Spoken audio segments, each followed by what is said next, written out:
Your electric car is nowhere near as green as you think. Here are the hidden eco-pitfalls of the NetZero causes pin-up. It's the pin-up of the NetZero cause, set to decarbonize personal transportation and speed us all into a glorious green future. Indeed, under current government plans, electric will be the only kind of new car we will be allowed to buy after 2035. And even before that, in 2030, the sale of purely petrol or diesel cars will be banned, with hybrids the only fuel-driven option available. Just this week, Rishi Sunak announced that Tata Motors, which owns Jaguar Land Rover, will invest £4 billion in a new electric car battery factory in Somerset in order to power the incoming fleet of e-vehicles. But is the electric car really as green as it appears? True, pure electric cars don't have exhaust pipes, so, unlike petrol and diesel models, they don't spew out toxic gases as they are driven. But that doesn't make them zero-emission vehicles, as they are sometimes mistakenly called, not by a long way. So where do they truly score and where do they fall down when it comes to their environmental credentials? How power station emissions are key. An electric car is only as clean as the electricity used to charge it, and, in 2022, the latest year for which official figures are available, Britain still derived 40.3% of its electricity from fossil fuels. A further 10.6% came from thermal renewables, typically industrial power stations that burn wood chips harvested from forests, mostly in the US. While the government likes to call this zero-carbon energy, wood chip power stations spew out large quantities of carbon dioxide. As for genuine renewables, wind, solar, and hydro, they accounted for just 30.4% of electricity generation. The government clearly has its work cut out to meet the 2035 deadline for eliminating fossil fuels from the national grid, because we are still nowhere near solving the problem of intermittency, what to do when the sun isn't shining and the wind isn't blowing. All the possible solutions, massive battery storage, or hydrogen production, look like being fantastically expensive. For now, driving an electric car simply displaces carbon emissions from roads to distant power stations. It takes more carbon to make an EV. Startlingly, making an electric car typically involves 40% or more carbon emissions than producing a petrol or diesel car. This is because the vehicle's batteries are composed of rare metals that have to be laboriously mined in large quantities. Given that manufacturing emissions make up a large part of a vehicle's whole life emissions, electric cars look significantly less environmentally friendly than they first appear. There have been various efforts to estimate the whole life emissions of electric cars and to answer the fundamental question, how far do you have to drive before an electric car can truly be said to have lower lifetime emissions than a petrol equivalent? The Argonne National Laboratory in the US estimates that an electric car in Norway, where 96% of electricity comes from renewable hydropower, would need to be driven just 8,400 miles before breaking even. But in the US, where 60% of power generation is based on fossil fuels, the figure rises to 13,500 miles. However, if all the electricity used to power a car comes from coal, China and Poland, for example, have large numbers of coal power stations, you would need to drive 78,700 miles before your electric car's carbon budget broke even. Matters are confused by the fact that the manufacture of some electric cars involves the production of more carbon emissions than others. A comparison between a Volvo-owned Polestar Electric and a diesel Volvo XC40 concluded that making the former involved 24 tons of carbon dioxide equivalent, 70% or higher than the 14 tons of carbon dioxide involved in the manufacture of the latter.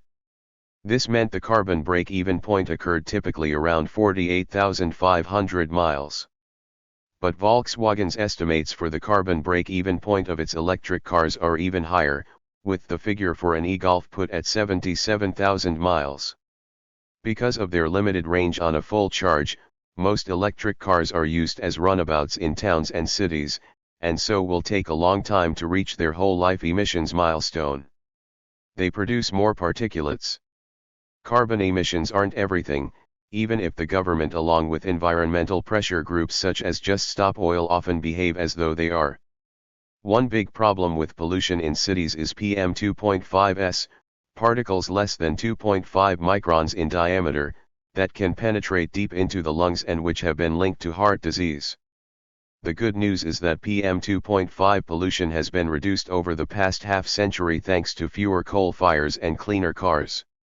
But will electric cars help to reduce PM 2.5 pollution further? There is little hope of that. A study by consultancy firm Emissions Analytics concludes that modern petrol engines are so efficient that they are responsible for only a tiny proportion of overall PM 2.5 pollution. Nearly 2,000 times as much comes from vehicle brakes and tires. Electric cars have regenerative braking, which involves the motor working in reverse and reduces the role of brake pads. But they are also heavier than petrol equivalents, which means more wear on tires and more particulate emissions. A paper by the Organization for Economic Cooperation and Development in 2020 concluded that, while lighter electric vehicles emit 11 to 13% fewer PM 2.5s than their petrol-driven equivalents, the situation is reversed when it comes to heavier cars. They emit 3 to 8% more PM 2.5s than petrol equivalents, and cause more pothole damage. According to a recent study using University of Leeds data, a typical electric car puts 2.24 times as much stress on the road surface as an equivalent petrol car. While this might not matter too much on motorways, which are constructed with the heaviest goods vehicles in mind, it matters a great deal on minor roads. More stress means more potholes and more damage to bridges, culverts and other related structures. There is not just a financial price to pay for this, there are carbon emissions associated with the production of asphalt, not least because the tar which is used to bind stones together comes from oil wells. The real price of rare metals in EV batteries. And then there's the issue of rare metal mining. A typical battery requires 8 kilograms of lithium, 35 kilograms of manganese and 6 to 12 kilograms of cobalt, all of which have to be mined. There are particular concerns with cobalt, because 60 to 70% of it comes from the Democratic Republic of the Congo, DRC. And 15% of the cobalt used in making electric car batteries is produced by up to 200,000 so-called artisanal miners. This may make them sound terribly middle class, but the truth is that they are, in fact, casually employed workers with few rights and little safety legislation to protect them. To make matters worse, many of them are children. Besides the human cost, there is also an environmental one, though lax monitoring standards in the DRC makes the extent of this difficult to quantify. So what's the answer? If driven far enough, electric cars can help to reduce carbon emissions, though often they won't. Lightly driven, urban runabouts may well be responsible for more carbon emissions than their petrol equivalents.